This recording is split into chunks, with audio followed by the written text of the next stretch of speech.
We are mere days away from the launch of the United Rugby Championship. There are fresh faces in new kits following some big transfers over the summer.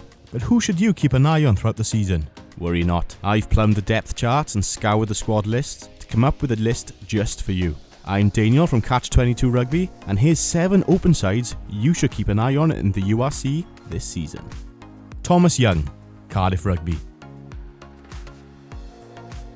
Thomas Young eventually followed his father, Darge Young, back to Cardiff, both having spent extended periods plying their trade with Wasps in Coventry. Although not a youngster by rugby standards anymore, at 30 years old, Young will have plenty to prove upon his return into the Welsh Rugby fishbowl. The Rugby World Cup is now less than a year away, and the talented open side will no doubt have ambitions of muscling his way into Wayne Pivac's squad and representing his country on the biggest stage. Many clamoured for Young's inclusion with Wales for many seasons before he was eventually selected in 2017, having been a consistently standout open side for Wasps in the English Premiership. He racked up 185 points in his 7-year stint across the bridge and was named as co-captain in the 2019-20 season. Now, competing with the likes of Josh Navidi and Ellis Jenkins for a starting berth in the Welsh capital, this could be the flanker's opportunity to stake a claim for the international jersey once more. But he'll really have to perform and be on top of his game to oust the likes of Jac Morgan, Ospreys. Jac Morgan made his professional debut with the Scarlets, but he's admitted he's always been an Osprey at heart, and what a heart he has. Aged just 22, Jac made his international debut in the Six Nations and was a shock omission from the Wales squad that toured South Africa this summer. Although the inclusion of Tommy Reffell was later vindicated, after a stellar outing against the Springboks, many still believe the fair-haired flanker should have been on the plane, and it's obvious to see why. The Welsh-speaking poacher was awarded the URC Turnover King Award in his debut season for the Ospreys, making 24 crucial interventions at the breakdown over the season, and was also in the top 5 for tackles made. Pivac's advice to Morgan, after being left behind over the summer, was to add a bit of bulk to his frame. Well, based on his stature at the Ospreys' pre-season victory over Northampton Saints, he has certainly done that. Excluding any warm-up games, there are only 9 international fixtures left to play to lay claim to a jersey before the Rugby World Cup opens in France. There's no doubt that Morgan has the ability and determination to be there, but he'll have plenty of competition from rivals such as Tane Basham and Tommy Reffell. Scott Penny, Leinster. The fresh-faced Leinsterman made his provincial debut in November 2018 against the Ospreys, aged just 19. A dynamic player whose 6 foot and 16 stone frame belies the explosive power and strength of a much bigger man.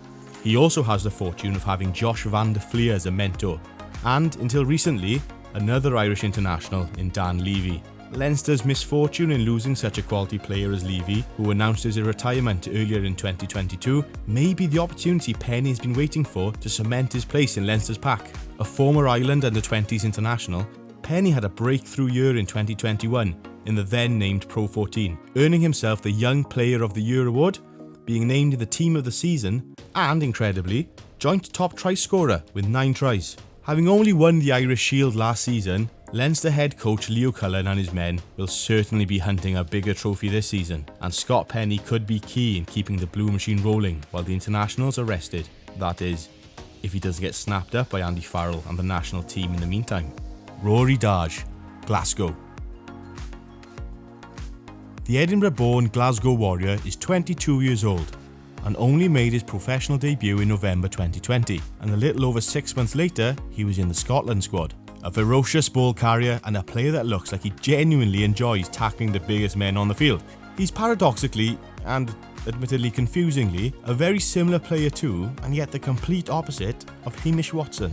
He's not a player that makes the eye-catching fends and the upending tackles that are the trademark of Watson, but he's also in and amongst it when the going gets tough, and he has his own way of charging through the defence.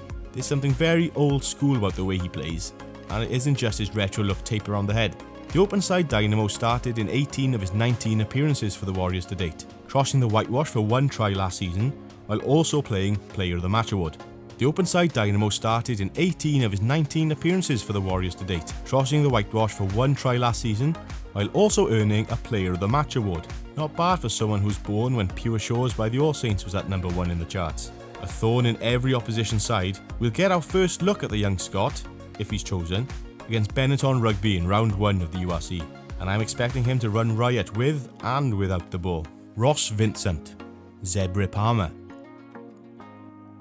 Currently studying at the University of Exeter and picked up by Italy's academy system, Vincent is a South African-born prospect for Italian rugby. At 20 years old, Vincent is the youngest inclusion on this list, and therefore may not feature as prominently for his team as the others. But despite only just being out of his teens, the open side is already a 6'1", 15.5 stone unit. Vincent was a prominent figure in his side's impressive Six Nations campaign, where the Italians claimed the scalps of England, Scotland and Wales. He also played his part in securing Italy's 3rd place in the Summer Series, scoring a try in each of their victories over England and Georgia in the Under-20 Summer Series. In fact, Italy's only loss of the campaign came when he was not in the starting 15. Make of that what you will. Vincent also demonstrated his versatility during those campaigns, seamlessly shifting between openside and number 8. If he should get his deserved run out for Zebra Palmer this season, expect to hear his name being mentioned a lot by the commentators. Harry Deeves, Ospreys. The Pontyclean Badger has a reputation as a hard-working but humble person. In fact, until recently, Deeves wasn't even a full-time rugby player. The 5'11", 14 stone open side has only just graduated from the Ospreys Academy, while also working as a roofer. It explains his fearlessness on the field, as well as his deceptive strength. It's also a good thing that he's used to the heights, as he's on a steep upwards trajectory at the moment.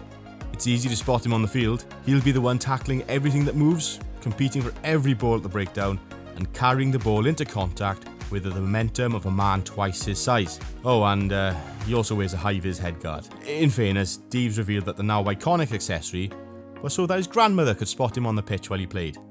Well, it's doing its job. He has already drawn comparisons to fellow headguard-wearing Osprey and outstanding open-side flanker Justin Tipuric. But the compliments and plaudits bestowed upon him have done nothing to uproot Deeves' feet from the ground. There's a wealth of back row talent at the Ospreys. The aforementioned Justin Tipuric, having returned from injury, is making for a tasty-looking depth chart at openside at Swansea. But Deeves plays with a mischievous smile on his face, which indicates for the time being, he's just happy to be doing what he loves. And my, does he do it well. Vincent Chituka, Sea Sharks. The Emirates Lions' debut season in the URC wasn't spectacular to say the least. The Johannesburg-based team finished 12th in the table of 16, having won just 8 of their 18 fixtures. But a standout player among the Lions was Vincent Chituka. Despite the disappointing results both home and away, Tshituka ranked 13th out of 100 for successful carries and was in the top 50 for defenders beaten. It's impressive for a back row player. Rugby talent was also run in the family. His younger brother, Emmanuel, who was also a flanker at the Lions, was joint top for tackle success rate with 99%. But apparently, Johannesburg isn't big enough for two Tshitukas, as Vincent has swapped Johannesburg for Durban, having made a move to join the ranks of the Sea Sharks ahead of the 2022-23 season. There's no two ways about it. Tshituka is a powerhouse. At 6'5" and 17 stone, it seems almost unfair that someone of his size should have that sort of speed and agility. Coupled with infectious aggression and technical skill, Tshituka will be a valuable addition to the Sharks roster. Still only 23 years old, the Congolese-born giant will benefit from having a monstrous pack around him, which will now feature the colossal Eben Etzebeth and a brand new mentor in none other than the Rugby World Cup winning captain, Siya Kolisi. I'm confident that no matter the opposition, as long as Tshituka's name is on the team sheet, you can expect an explosive riot of rugby from the back row, and is the most exciting flanker to watch this season in the URC. And there we have it. Those are my 7 open sides to keep an eye on this season in the United Rugby Championship. Hopefully, my predictions will come to fruition, but I'm just as excited to see which players will step into the spotlight and catch me by surprise. It's the beauty of pre-season.